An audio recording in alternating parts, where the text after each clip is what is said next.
நாராயணியம் தசகம் 15 ஸ்லோகம் 6-10 வரை.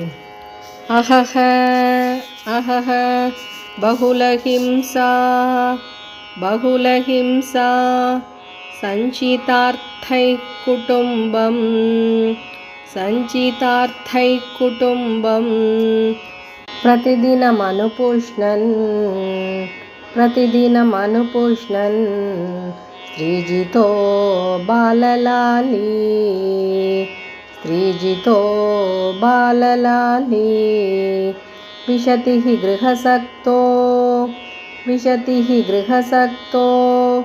यातनामय्यभक्तः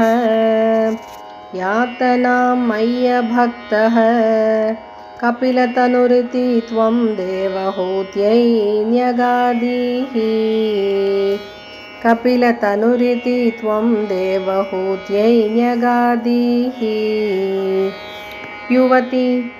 युवती जठरखिन्नो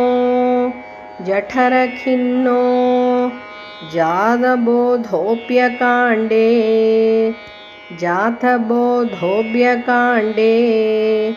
प्रसवगलितबोधः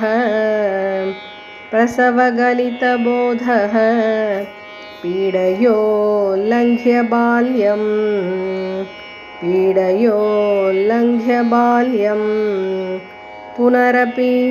पुनरपि बदमुह्येत्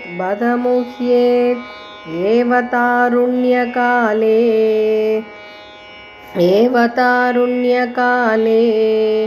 कपिलतनुरिति त्वं देवहूत्यै न्यगादीः कपिलतनुरिति त्वं देवहूत्यै न्यगादीः.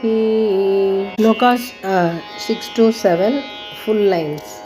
अहह बहुलहिंसा सञ्चितार्थैः कुटुम्बं प्रतिदिनमनुपुष्णन् स्त्रीजितो बाललाली विशतिः गृहसक्तो यातनामय्यभक्तः कपिलतनुरिति त्वं देवहूत्यै न्यगादीः युवति जठरखिन्नो जातबोधोऽप्यकाण्डे प्रसवगलितबोधः पीडयोल्लङ्घ्य बाल्यं पुनरपि बदमुह्येद्येव तारुण्यकाले कपिलतनुरिति त्वं देवहूत्यै न्यगादीः.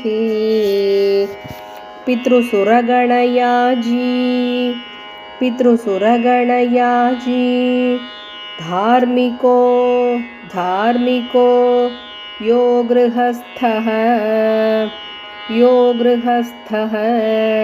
स च निपतति काले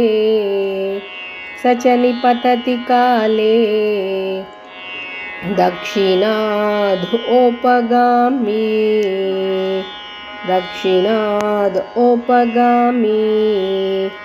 मयि निहितमकामं कर्म तु दक्पथार्थं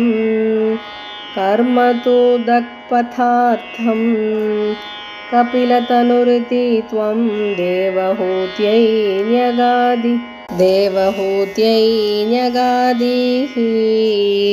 पितृसुरगणयाजी धार्मिको यो गृहस्थः स च निपतति काले दक्षिणादोपगामी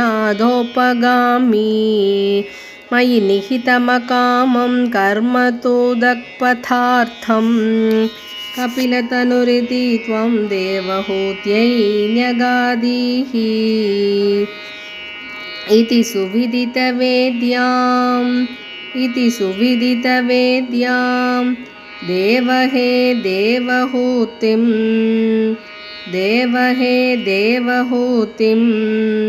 कृतनुतिमनुगृह्य त्वङ्गतो योगिसङ्घैः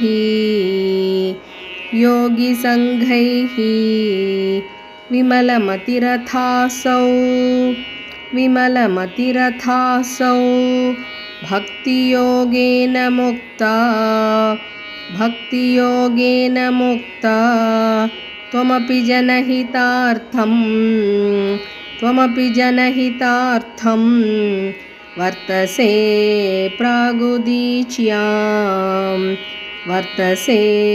प्रागुदीच्याम्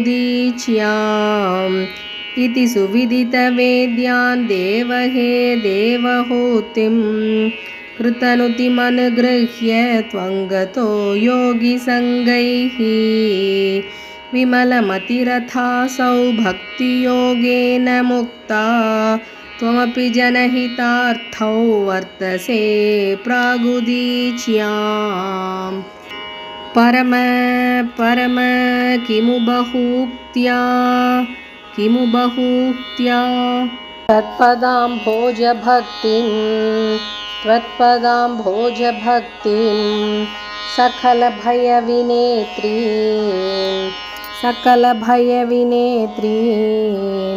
सर्वकामोपनेत्रीं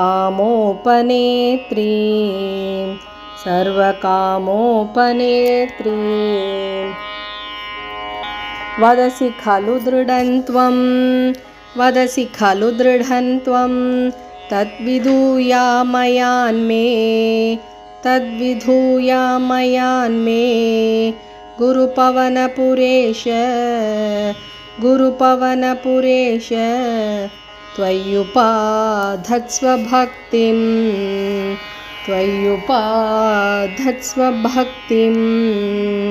परम किमबहूक्त्या त्वत्पदाम्भोजभक्तिं सकलभयविनेत्रीं सर्वकामोपनेत्रीं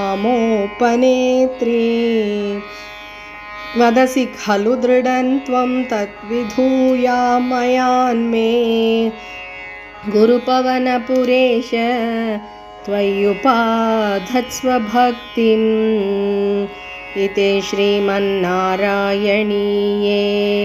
कपिलोपदेशं नाम 15 दशकं समाप्तं।